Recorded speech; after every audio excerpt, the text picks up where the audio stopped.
Hi everybody, Cher here with you. Welcome to my channel. So today I felt like crafting for fall. I don't know what it is. The weather's kind of taken a change for the worse. It's kind of cloudy and a lot cooler out there today, and I thought what better way to spend a Monday than to do some fall crafting. So the other day I actually purchased a new wired pumpkin wreath form from Dollar Tree, and I was so excited to do something with it. So I've been looking at it, hemming and hawing, watching all kinds of other ideas that people have been doing with their wreath forms, and this is what I decided that I was going to do with mine. So I knew the look that I wanted to kind of go for was more on like the farmhouse side of things. I wanted something that looked very soft and kind of fluffy and this is what I came up with. I decided that I would use some burlap and these really super soft microfiber cloths that you can get from Dollar Tree. That's what they look like. And they are really super soft, holy smokes. But I will warn you, they're also very messy. When you start to cut them, you get fluff and stuff all over the place. So black probably isn't the best color choice to wear today. I'm gonna have to definitely vacuum everything up here when I'm all done. But I think that I'm really liking the way this is coming together so far. So I'm just gonna show you what I've done, and we're gonna finish this up and see what it ends up looking like when it's all filled together. I think it's gonna look really pretty and definitely gonna achieve that fluffy farmhouse look I'm kind of going for.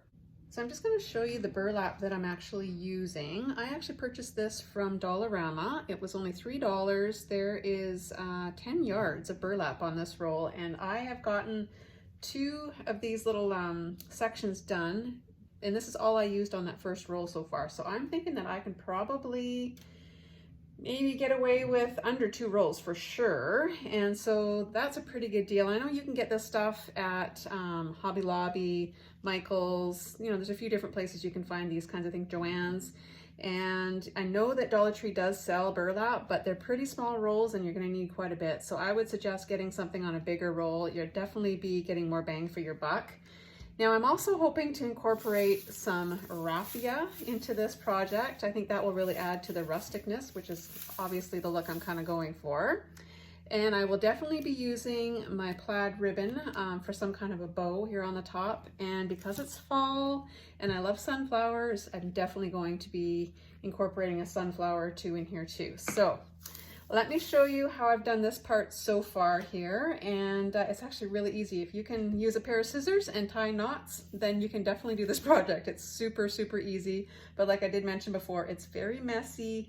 You're gonna get these little burlap strings everywhere, and when you start cutting this stuff, this is super messy. So just be prepared for that, but I think it's going to be all very worth it in the end. I'm definitely going to have to take the scissors to some of these ends and just snip up and tidy up some of these really frayed ends, but I think that adds actually to the look. I love that fluffy burlap look. I know that's not for everybody, not everyone likes that, but I am totally digging that. So let's get started. We need to cut some more strips, and I'm just going to show you roughly how long I made my strips. So I'm kind of using this little tile that I have here on my table as a guide, and this is 12 inches. So I'm basically cutting these, I would say about 10 inches long, my pieces of burlap. And like, I'm not doing anything really precise. I'm just eyeballing this. It does not have to be perfect. And then all I did was I just cut this lengthwise in half. Just like this. Again, don't worry if it's a little choppy. It really doesn't matter. When you get it all tied on there, this is all going to fray anyways, so it really doesn't matter. So I'm going to go ahead and I'm just going to cut a few of these, and then I'll show you how I attach them to the frame.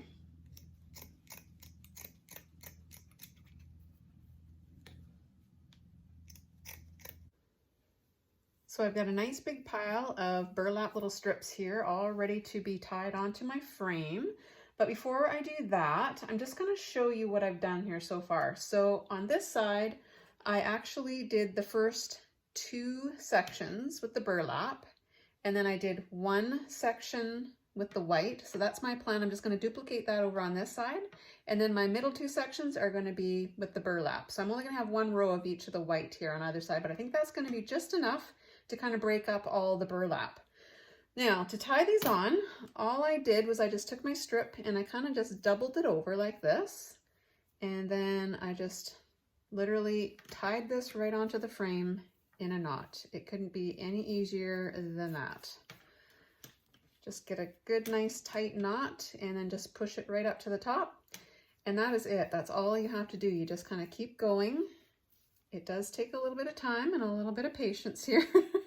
Put one of your favorite movies on in the background or put some music on or something and just, like I say, just enjoy the process. And I'm just going to keep carrying on here.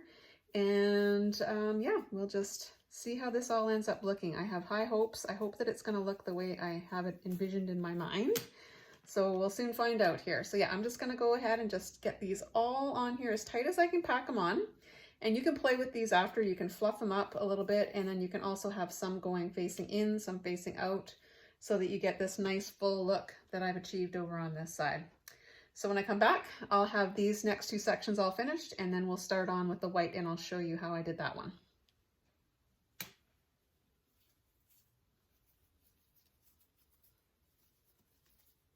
So I finished tying all the burlap onto the two sections here on the end. So that's what it's looking like so far. So now I'm going to do the next one over here with the white. So I'm just going to show you roughly how much of this stuff I used. So basically all I did was I just took it the long way and I just made strips, really thin little strips. I'm just going to cut one here just so I can show you. And I just went all the way along. Again, you don't have to be really precise or even really all that careful. And you just cut the strip like that, about that wide. And then I just eyeballed, really bad. Okay, if this is 12 inches, I'm thinking probably about maybe 7 inches. I cut these little strips in. And this one's a little bit too long, so I'll just cut a little of that off.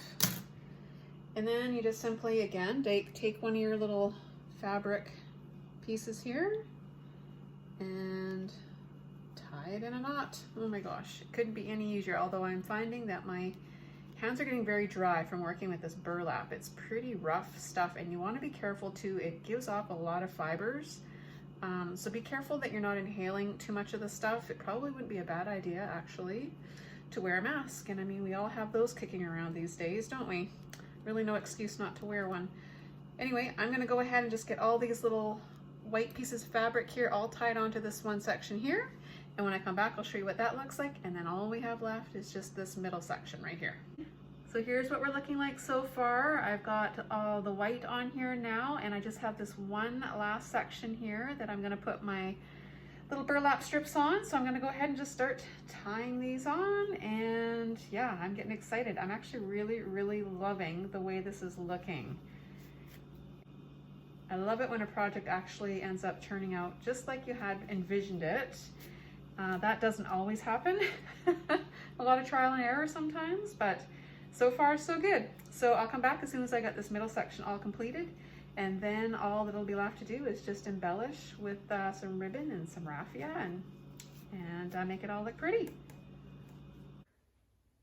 So here's my wreath with everything all tied into place. Now I still need to do the pumpkin stem here, which you can barely see. So I'm kind of contemplating I might add something to that just so that the stem will actually be like more visible. So I'm thinking maybe possibly adding, I don't know, something made out of maybe cardboard and with some twine or jute or something wrapped around it. I'm not sure. I'm gonna go look into my stash and see what I have. But yeah, we still also need to make a bow of some sort and yeah, just embellish this a little more. But really happy with the base and how it all turned out. It's definitely got that rustic vibe and it's very fluffy. I know this look isn't for everybody, and I think some people with all these little strings and stuff that would drive other people crazy, but you know what? I think it just adds to it. I've been playing with it a little bit, trying to fluff it out a little bit, but the more I do that, the more strings I'm creating. So I'm not going to play with it anymore. I think it's perfect just the way it is. But yeah, so now we just need to embellish. So I wanted to show you how I made my little stem. It definitely looks better now that it looks like it has one.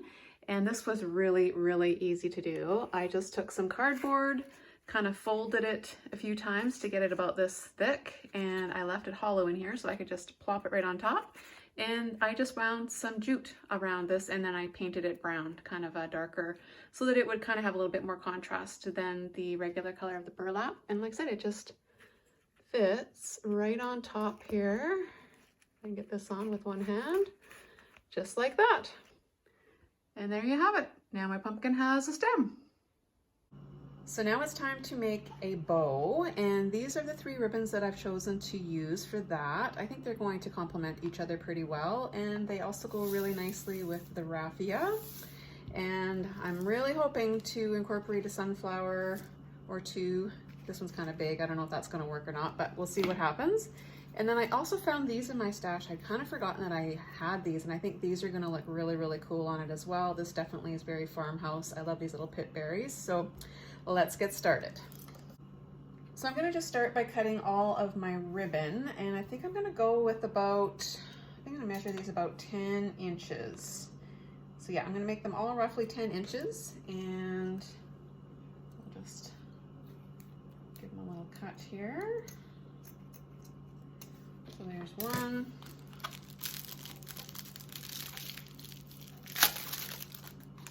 This is a ribbon that I got from Dollar Tree here, I think last year I found this. I just kind of went into my stash and I'm using whatever I had, which is always great. You can use up some things. There's 2, and this one I think also came from Dollar Tree.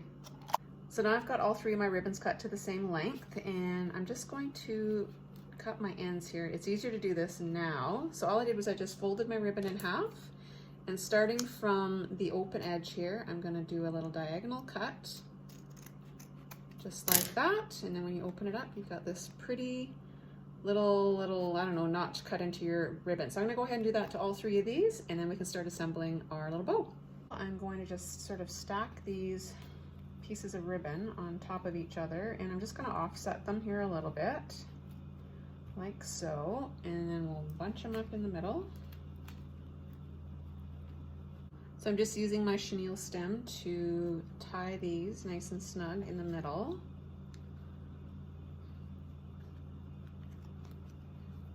Give that a couple of twists, like so. I wanted this to be a very simple bow because my wreath is already very full and fluffy, and I didn't want my bow to really overpower everything. I just want it to just have a little something on the top. So far, so good. Now I also want to incorporate my little raffia bow on here, and I also want to put some of these little pit berries. So I think what I'm going to do is I'm going to probably put the pit berries in behind my raffia. So I kind of want them hanging down onto my pumpkin, and yeah, I think that's the look I kind of want. So what I'm going to do is I'm just going to cut a few of these off, and I'll probably use my glue gun to attach these, and then I can put this on top to kind of hide all the glue. So let's get that done, and then I'll show you what that looks like. So I just cut a few sprigs of these little pit berries off, and I don't have any floral tape right now, so I'm just going to use the next best thing, and that is just some good old Scotch tape. And I'm going to just attach these little stems together. That seems to work just fine. And then what I'm going to do next is I'm just going to add these kind of down here like this. I'm going to use my glue gun, and then I'm going to cover all that up with my bow, and then my plan is to also put a sunflower on here. So I just made my loops on my raffia bow a little bit smaller. They were a little too big because I am going to go with a smaller sunflower, because the big one is just, it's too overpowering. So going with a little one. So I'm going to go ahead and just put a really big blob of glue on here, and we'll get this attached right on here like that. And I'm just going to cut a little bit of the stem off here so it'll sit a little more flush. And I'm going to just add my sunflower right on top.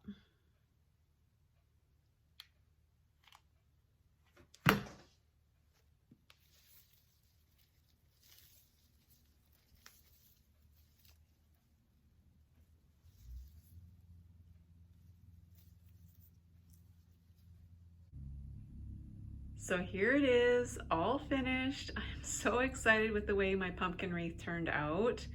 I am really digging this whole country farmhouse, I don't know, just very rustic look. It really goes well with all my red trucks, which if you've been following me for a while, you know I love those. And yeah, I think it just looks really cute. And my bow is okay. I'm pretty happy with the way that turned out, and I think it definitely gives it a little pop of color, and can't wait to put this on my front door and get my front area all ready for fall. I'm itching to get decorating. So this is definitely a great starting off point. So I hope you guys have enjoyed this little project. Thanks for hanging out with me. And if I've inspired you to make something similar, I would love to see what you come up with. So until next time, happy crafting. Take care, everybody.